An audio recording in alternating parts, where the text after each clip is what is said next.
একজন মানুষ সে নামাজ পড়ুক বা না পড়ুক, সে রোজা রাখুক বা না রাখুক, এই রিজিককে আমরা কিভাবে বাড়াবো, এই রিজিকে আমরা কিভাবে বরকত পাবো, এই রিজিককে আমরা কিভাবে বৃদ্ধি করব, রিজিকে বরকত কিভাবে আসে, রিজিকে বরকত আসার কি অর্থ।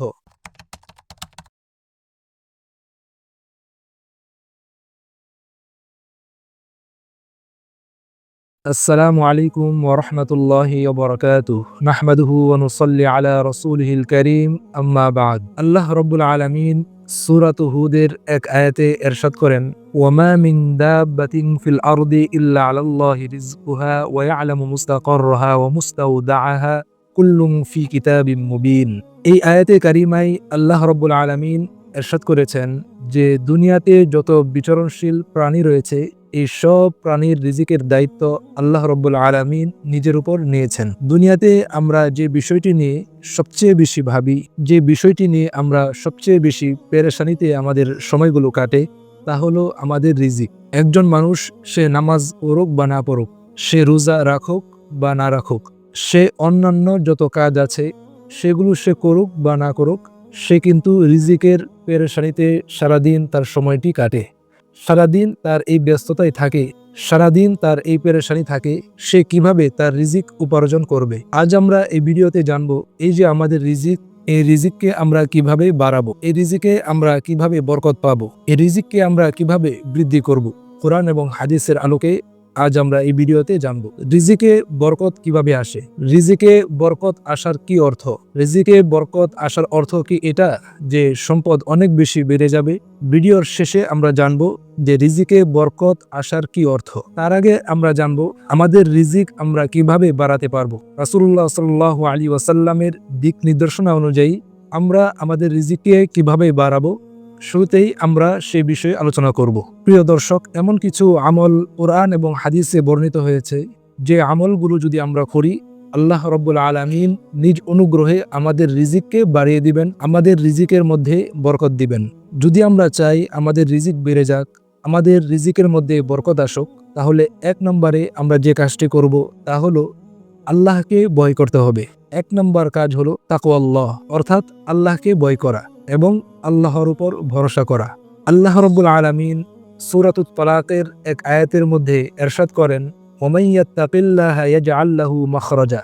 যে ব্যক্তি আল্লাহকে ভয় করবে, আল্লাহ তাআলা তাকে সব ধরনের পেরেশানি থেকে, বিপদ আপদ মুসিবত থেকে উদ্ধারের, মুক্তি পাওয়ার পথ বের করে দিবেন। ওয়ায়ারযুকুহু মিন হাইথু লা ইয়াহতাসিব, এবং তাকে এমন ভাবে রিজিক দিবেন, এমন স্থান থেকে, এমন জায়গা থেকে তার রিজিকের ব্যবস্থা করে দিবেন।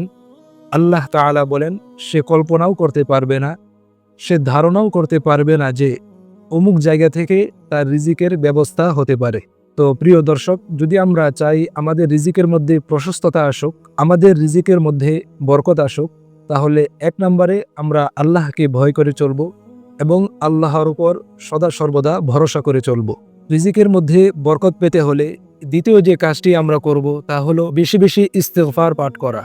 বেশি বেশি যদি আমরা ইস্তিগফার পাঠ করি, তাহলেও আল্লাহ রাব্বুল আলামিন আমাদের রিজিক বাড়িয়ে দিবেন। হযরত ইবনে আব্বাস রাদিয়াল্লাহু তাআলা আনহু হতে বর্ণিত, আল্লাহর রাসূল সাল্লাল্লাহু আলাইহি ওয়াসাল্লাম ইরশাদ করেন, মান লাজিমাল ইস্তিগফারা জাআলাল্লাহু লাহু মিন কুল্লি হাম্মিন ফারাজা ওয়া মিন কুল্লি দীকিন মাখরাজা ওয়া রাযাকাহু মিন হাইথু লা ইয়াহতাসিব। আল্লাহর রাসূল এই হাদিসে ইরশাদ করেন, যে ব্যক্তি বেশি বেশি ইস্তিগফার পাঠ করবে, আল্লাহ তাআলা তাকে সব ধরনের পেরেশানি থেকে, সব ধরনের বিপদ থেকে, সব ধরনের দুশ্চিন্তা থেকে আল্লাহ তাআলা তাকে মুক্তির ব্যবস্থা করে দিবেন। ওয়ারাযাকাহু মিন হাইথু লা ইয়াহতাসিব, এমন জায়গা থেকে তার রিজিকের ব্যবস্থা করে দিবেন, এমন অপ্রত্যাশিত তাকে রিজিকের ব্যবস্থা করে দিবেন যেই রিজিকের সে ধারণাও করতে পারে নাই, যেই রিজিকের সে আশাও করতে পারে নাই। তো এই হাদিস থেকে বোঝা গেল যদি আমরা বেশি বেশি ইস্তিগফার পাঠ করি, তাহলেও আল্লাহ রাব্বুল আলামিন আমাদের রিজিকের মধ্যে প্রশস্ততা দান করবেন, আমাদের রিজিককে বাড়িয়ে দিবেন। রিজিকে প্রশস্ততার জন্য, রিজিক বৃদ্ধির জন্য তৃতীয় যে কাজটি আমরা করতে পারি তা হলো প্রতিবেশীর সাথে ভালো আচরণ করা, প্রতিবেশীর সাথে ভালো সম্পর্ক, সুসম্পর্ক রাখা, আত্মীয়দের সাথে সম্পর্ক বজায় রাখা। আল্লাহর রাসূল এই বিষয়টিকে হাদিসের মধ্যে গুরুত্বের সাথেই বলেছেন। যদি কেউ এটা পছন্দ করে যে তার রিজিকের মধ্যে প্রশস্ততা আসুক, তার রিজিক বেড়ে যাক, এবং তার আয়ু বা হায়াত দীর্ঘায়িত হোক। যদি তোমাদের মধ্যে এটা কেউ পছন্দ করে এবং সে এটা চায়, তাহলে সে যেন আত্মীয়তার সম্পর্ক বজায় রাখে, প্রতিবেশীর সাথে যেন সে ভালো আচরণ করে, প্রতিবেশীর সাথে যেন সে সুসম্পর্ক বজায় রাখে।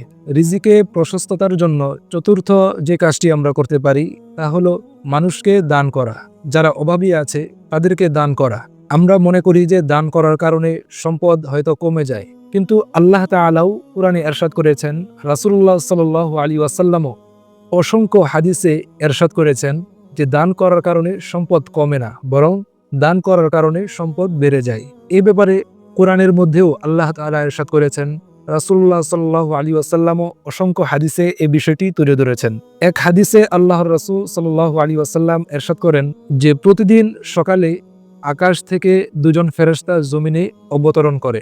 একজন ফেরেশতা সে আল্লাহর কাছে দোয়া করে ওই ব্যক্তির জন্য যে দান করে, যে আল্লাহ যে দান করেছে আপনি তার সম্পদ বাড়িয়ে দেন। আর যে ব্যক্তি সামর্থ্য থাকা সত্ত্বেও দান করে না, অন্য যে ফেরেশতা আছে ওই ফেরেশতা তার জন্য দোয়া করে যে আল্লাহ তার সম্পদ থাকা সত্ত্বেও, তার সামর্থ্য থাকা সত্ত্বেও যেহেতু সে দান করছে না, আপনি তার সম্পদকে ধ্বংস করে দেন, আপনি তার সম্পদকে কমিয়ে দেন। এই হাদিস থেকে বোঝা গেল দান করার কারণে সম্পদের মধ্যে প্রশস্ততা আসে, সম্পদ বেড়ে যায়, রিজিকের মধ্যে বরকত আসে। রিজিকে প্রশস্ততার জন্য পঞ্চম নম্বরে আমরা যে কাজটি করতে পারি তা হলো, এটা যাদের সামর্থ্য আছে তাদের জন্য এই আমলটা করা সহজ, তা হলো হজ এবং উমরা বেশি বেশি করা। আল্লাহর রাসূল সাল্লাল্লাহু আলাইহি ওয়াসাল্লাম এক হাদিসে ইরশাদ করেন, তোমরা হজ এবং উমরা বেশি বেশি করো, কারণ যদি বেশি বেশি হজ এবং উমরা করো এটা তোমাদের দারিদ্রতাকে, তোমাদের অভাবকে দূর করে দেয়। অন্য হাদিসে আছে হজ এবং উমরা এই দুটি তোমাদের গুনাহগুলোকে মিটিয়ে দেয়। তো আমাদের যাদের সামর্থ্য আছে আমরা চাইলে এই আমলটি বেশি বেশি করতে পারি। রিজিকে প্রশস্ততার জন্য 6 নম্বর যে কাজটি আমরা করতে পারি তা হলো প্রতিদিন রাতে সূরা ওয়াকিয়া পাঠ করা। এ ব্যাপারে হযরত আব্দুল্লাহ ইবনে মাসউদ রাদিয়াল্লাহু তাআলা আনহু হতে বর্ণিত একটি হাদিস। আব্দুল্লাহ ইবনে মাসউদ রাদিয়াল্লাহু তাআলা আনহু বলেন, আমি আল্লাহর রাসূলকে বলতে শুনেছি, যে ব্যক্তি প্রতিদিন রাতে সূরা ওয়াকিয়া পাঠ করবে তাকে কখনো দারিদ্রতা পাকড়াও করবে না, অর্থাৎ তার জীবনে কখনো অভাব অনাটনের দেখা দিবে না। তো রিজিকে প্রশস্ততার জন্য আমরা প্রতিদিন নিয়মিত সূরা ওয়াকিয়া পাঠ করতে পারি। রিজিকে প্রশস্ততার জন্য সর্বশেষ যে আমলটি আমি আপনাদের খেদমতে পেশ করব তা হলো নামাজের প্রতি গুরুত্ব দেওয়া, নিজেও নামাজ আদায় করা এবং পরিবারের যারা সদস্য আছে তারাও যেন সঠিকভাবে সঠিক টাইমে নামাজ আদায় করে সেদিকে খেয়াল করা। আল্লাহ তাআলা কোরআনে সেই আদেশ করেছেন। আল্লাহ তাআলা তার নবীকে কোরআনে এই বিষয়টির নির্দেশ দিয়েছেন যে আপনি আপনার পরিবারকে নামাজের ব্যাপারে আদেশ করুন।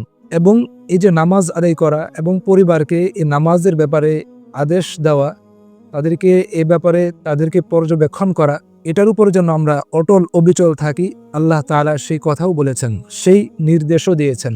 আল্লাহ তাআলা এরপরে বলেছেন, আমি তোমাদের কাছে রিজিক চাই না, রিজিক তো আমি তোমাদেরকে দিব। আমরা যদি সঠিকভাবে সঠিক টাইমে নামাজ আদায় করি আল্লাহ তাআলা আমাদের রিজিককে বাড়িয়ে দিবেন, আমাদের রিজিকের মধ্যে প্রশস্ততা দান করবেন। সংক্ষেপে আমি আপনাদের খেদমতে এই 7টি আমল বলেছি। এই 7টি আমল যদি আমরা করতে পারি আল্লাহ তাআলা অবশ্যই আমাদের রিজিক বাড়িয়ে দিবেন। এবার আমরা জানব রিজিকের মধ্যে প্রশস্ততা এবং রিজিকের মধ্যে বরকত হওয়ার কি অর্থ। আমরা অনেক সময় শুনি যে অমুক আমল করলে, ওই আমল করলে রিজিক বেড়ে যাবে, এই আমলটি করলে আমাদের রিজিকের মধ্যে প্রশস্ততা আসবে। এই যে রিজিকের মধ্যে প্রশস্ততা আসা এবং রিজিক বেড়ে যাওয়া, এটার কি অর্থ? এটার 3টি অর্থ আমি আপনাদের খেদমতে পেশ করব। রিজিক বেড়ে যাওয়ার 1 নম্বর অর্থ হলো বাস্তবেই রিজিকের মধ্যে আল্লাহ তাআলা অনেক বরকত দান করবেন, রিজিক আমার অনেক বেশি বেড়ে যাবে। রিজিক বেড়ে যাওয়ার 2য় অর্থ হলো অল্প রিজিকে অল্প টাকায় আমার অনেক বেশি চাহিদা পূরণ হয়ে যাবে। আমার হয়তো আয় রোজগার অনেক কম, ইনকাম অনেক কম, কিন্তু অল্প ইনকামেও অনেক বেশি প্রয়োজন, অনেক বেশি চাহিদা আল্লাহ তাআলা এই অল্প টাকার মধ্যেই পূরণ করে দিবেন। রিজিক বেড়ে যাওয়ার 3য় অর্থ হলো আল্লাহ তাআলা আমার চাহিদাগুলোকে, আমার প্রয়োজনগুলোকে কমিয়ে দিবেন। অর্থাৎ আমার ইনকাম অনেক কম, সেজন্য আল্লাহ তাআলা আমার চাহিদা, আমার প্রয়োজনকে এত পরিমাণ কমিয়ে দিবেন যার কারণে আমার যে চাহিদাগুলো থাকবে সেই চাহিদাগুলো ইনকাম কম হলেও সে ইনকাম দ্বারাই আমার চাহিদাগুলো পূরণ হয়ে যাবে। আল্লাহ তাআলা আমাদেরকে এই যে 7টি আমল বললাম রিজিক বেড়ে যাওয়ার, রিজিকের মধ্যে বরকত আসার যে 7টি আমল এতক্ষণ পর্যন্ত আমরা আলোচনা করেছি, আল্লাহ তাআলা আমাদেরকে এই আমলগুলো করার তৌফিক দান করুন।